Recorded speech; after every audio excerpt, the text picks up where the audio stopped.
Hello, my lovely foodies. My name is Mwajuma, aka the Kitchen Therapist, and I love to cook. I believe cooking is just like life, where some recipes need slow simmering, just like family bonds, while others need quick frying, like laughter shared with friends.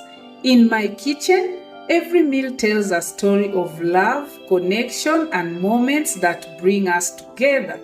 Welcome to my kitchen, where I bake trust with family, marinate friendship with time, and season life with shared moments. And when life gets busy and tough, I just pressure cook. And now, on to my today's video.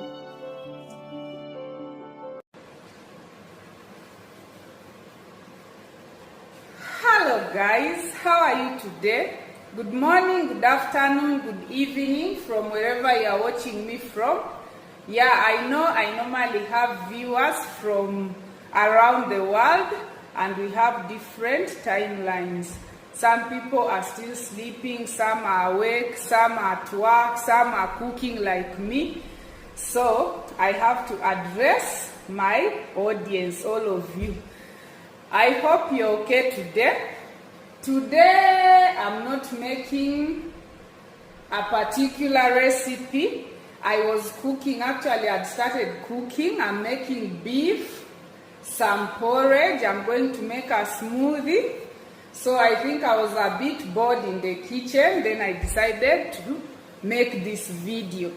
Before I continue, let me thank my returning subscribers. Thank you very much for being with me up to now. Please continue liking, sharing, and commenting on my videos. Tell friends to subscribe.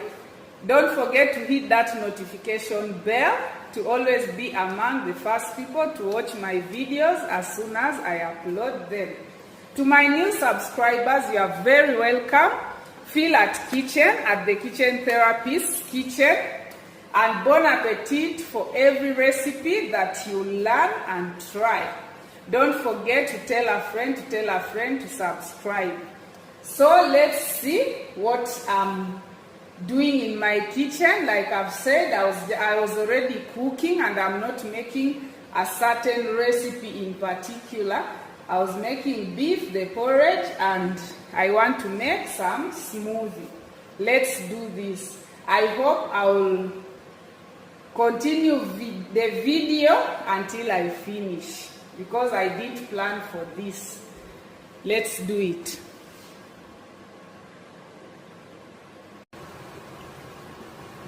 So here is what I'm making. This is an assortment of porridge. That's funny. This is an assortment of porridge. It has millet.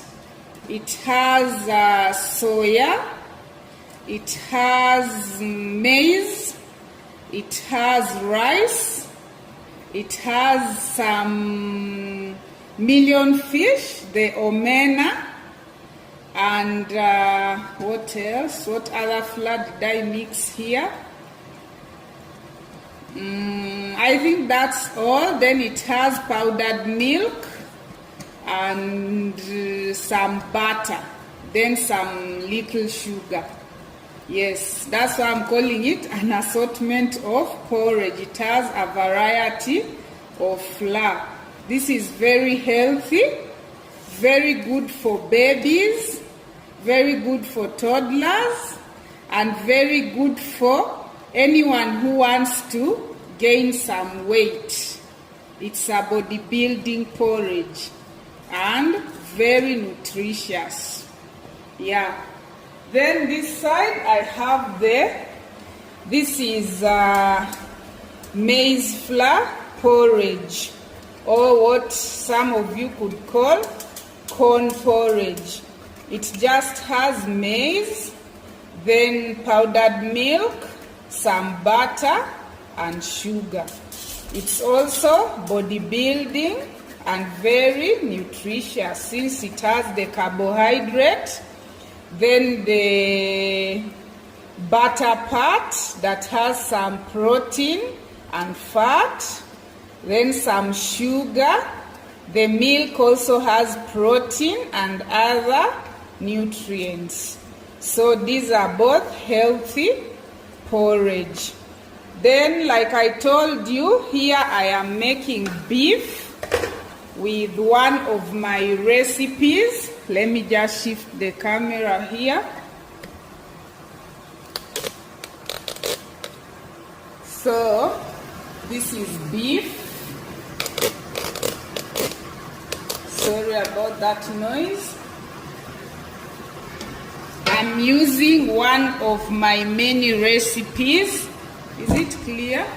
There you go. So here I have put the beef. It has some bones and fat, so I've not used any oil. I'm depending on the fat in the meat, in the beef. And then I've put in some water, salt, ginger paste, garlic paste, and did I say salt? And lemon juice, some lemon juice. I've told you before I use ginger, garlic, and lemon as my meat tenderizer. Those are meat tenderizers, and they are also spices. Yes, so I'm heating, how do they say? I'm hitting 2 birds with 1 stone, or 1 stone with 2 birds. I'm hitting 2 birds with 1 stone. Yes, as I'm spicing my beef, I'm also tenderizing it. So let's see how far we shall go with this cooking, because I told you I didn't plan for this. If something comes up in between, I'll let you know. But for now, let's continue. I'm going to give the beef time to boil until it dries up. Then we see what we shall put next. And just a moment. So let's continue. This porridge, I normally start by the assortment or assorted porridge. I normally start by boiling the milk and some water. Then I mix the mixture of flours in cold water. Then when the milk and the milk boils, I add in sugar and butter. Then I pour in the mixture of flour. Then I let it cook slowly, like you are seeing. I let it simmer for about an hour. If you want the best porridge, don't rush it. Let it simmer for about an hour and it will be very tasty. It simmers until the bottom of the saucepan starts, should I say burning? It starts catching.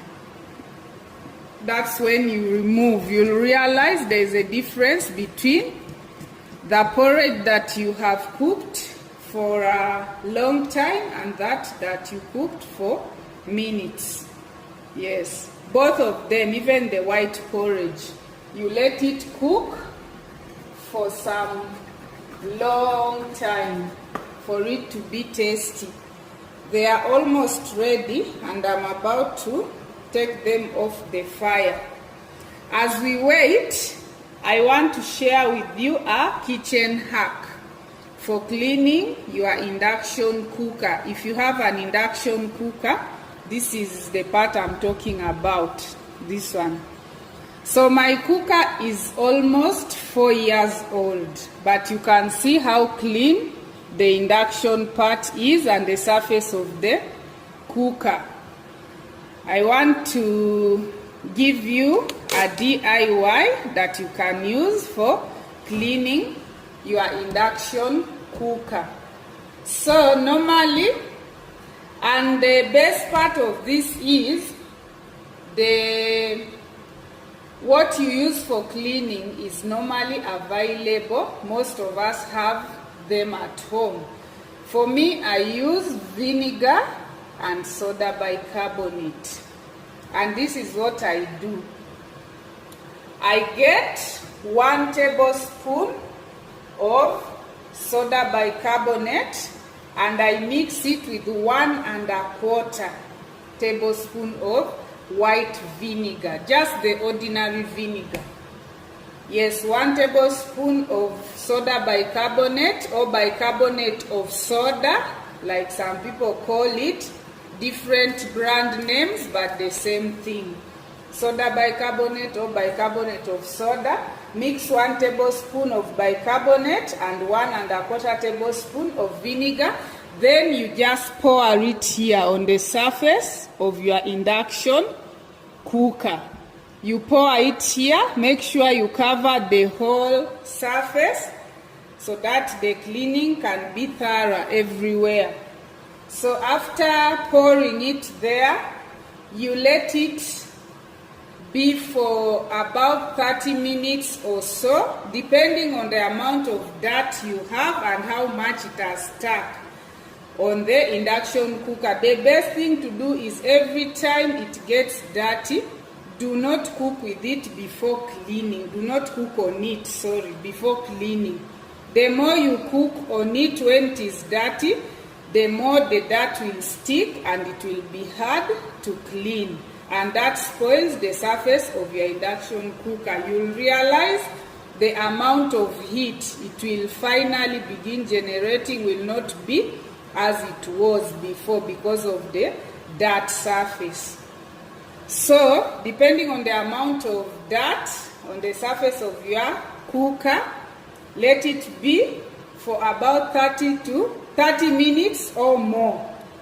Then afterwards, you get a wet towel, you wipe off the bicarbonate and the vinegar, then you rinse the towel, or if you have a second towel, you make it wet as well, then you clean it thoroughly up to in here. Make sure you don't leave the bicarbonate and vinegar in here. It's very easy to wipe off. So you wipe off the vinegar and bicarbonate, then you get a clean towel, wipe off. Remember, I've said wet towels. So eventually, after cleaning off all the bicarbonate and the vinegar, you can now get a dry towel and dry it well. That's the kitchen hack I have for you today.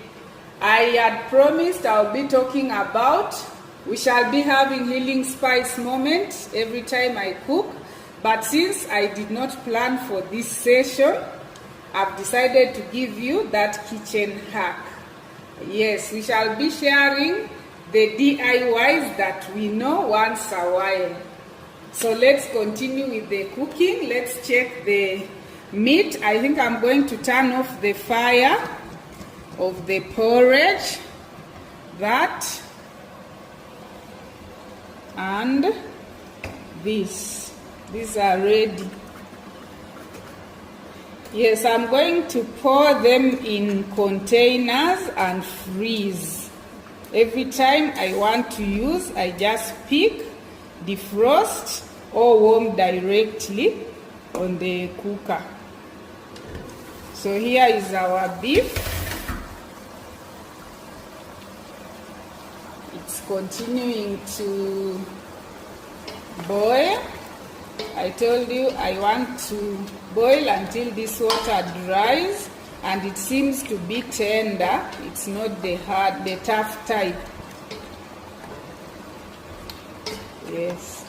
So let's wait until it dries, then I see what I'm going to put next. After all, we are here together. In case I'm not continuing, I will let you know. I think let's set this aside, the porridge, so that you can have some space. Let me shift them this side, because the soup might drop in the porridge. So we have enough space to focus on our meat. I can now move the camera actually in front. Yes, this is more clear.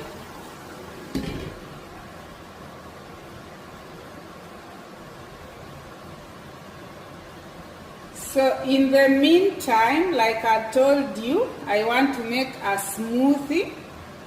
It's going to have mangoes, banana, and carrots with some milk. And this is what we have. There you go, bananas, mangoes, carrots, grated carrots, and some milk. I'm going to add in milk in the blender. There is my milk in the blender. You know my power blender. I love this blender so much. This is my power blender. I have others, but this is my favorite.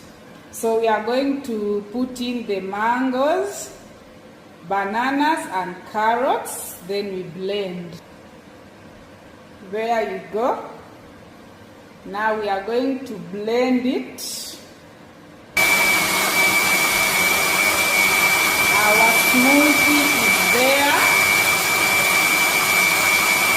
Smoothies, you just make anything you feel like. We have vegetable smoothies, fruit smoothies. You can combine both. So, and in the fruits, you can make anything you want. You can have the berries, you can have pineapple, banana, coconut, lemon, oranges. Whatever you want your smoothie to have, it's according to your preference and taste. Some people use water instead of milk. For people watching weight, instead of milk, they add some little water, or if the fruits you are using have their own water and can blend, that's okay. Yes, sometimes I make my vegetable smoothie. Normally I have in mint, celery, cucumber, some spinach, and lemon. Then I add in some water. But I keep changing, but that's normally my favorite. Yeah, this blender is very powerful. Our smoothie is ready. It's so fast. And it's very strong with sharp blades. Yeah, so I'm going to turn it off. You can see how thick our smoothie is. If you want it lighter, you add some water. So I'm going to remove, transfer to a container, and have some in a glass. Then I chill it. I don't want you to miss this. Look how beautiful and thick that is. If you have this for breakfast, you don't need lunch. You just wait for dinner. This keeps you full. So smoothie, actually, you can use it for dieting. Yeah. Our meat is almost dry. I've decided I'm going to put the carrots next. Actually, I'm going to put carrots right about now. They start getting ready as the meat is drying.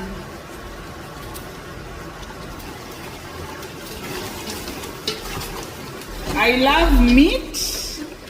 But I don't know why when I'm cooking, I don't usually taste that I'm tasting salt or to check if it's tender enough.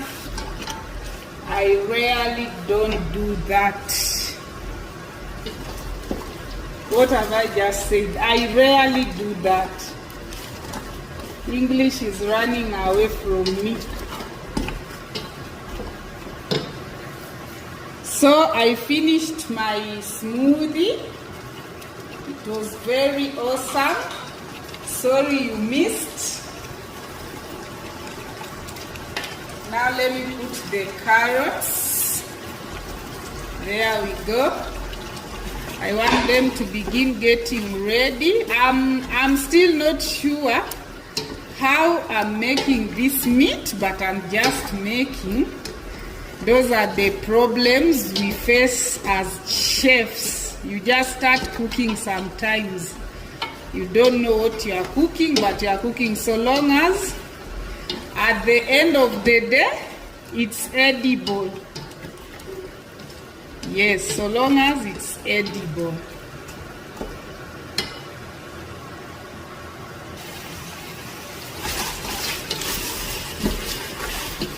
We are almost there, as I'm still deciding whether I should put tomatoes or not. I might not put tomatoes and just leave it dry with the onions. I guess you can see why I usually tell you, if you want your sauce stew thick, just use enough onions. I put enough onions and you can see the thickness in the meat already. That's onions.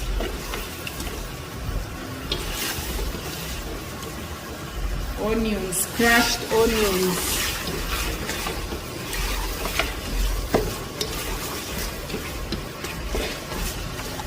Let it continue drying. So it has started browning down.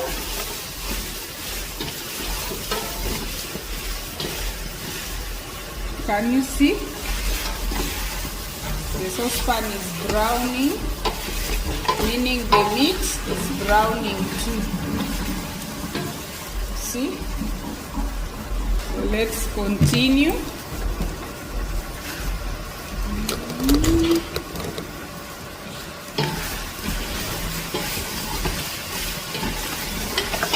You see why I tell you should have a variety. Actually, you should not have recipes, fixed recipes. Because this, I'm just forging. I'm creating a recipe here.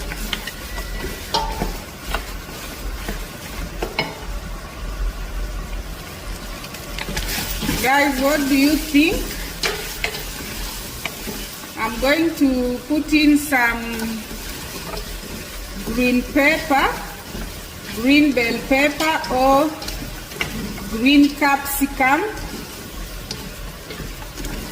with some few spices, and then I'll just let it be. Don't you think it's looking delicious already? This is just okay. Yeah, let me just leave it dry. I'm going to just put some very little water that will allow my spices to reach the meat tissues, and then I'll let it dry a little, then I take it off the fire. This is just perfect. There you go. Let me put the green bell pepper with some spices, and then we shall remove.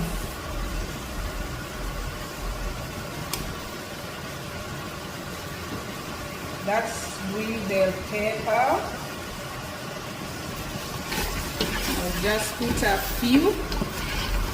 Oh, let me bring the coriander.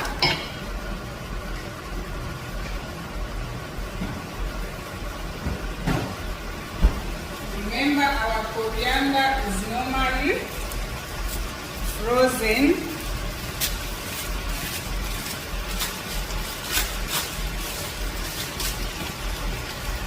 Here we go. The frozen coriander in. It will melt. So let me put in some curry powder. That's curry powder.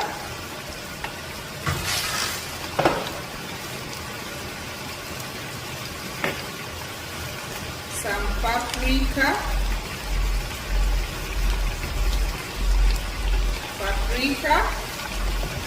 Paprika powder. Then white pepper powder. This is white pepper in.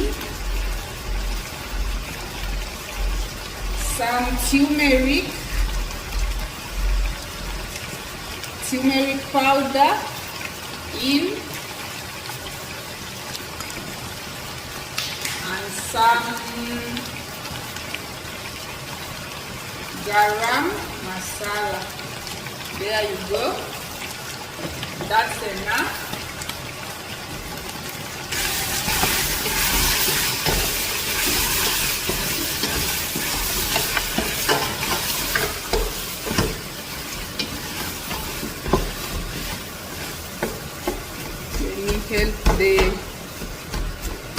I'm trying to break the coriander. It was very frozen. It was taking time to melt. Guys, let me just bring a side plate and I show you what we have.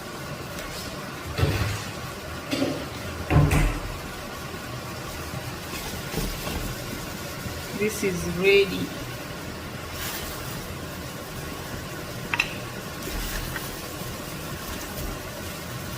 I want you to see clearly what we have. Excuse me. That's the white pepper.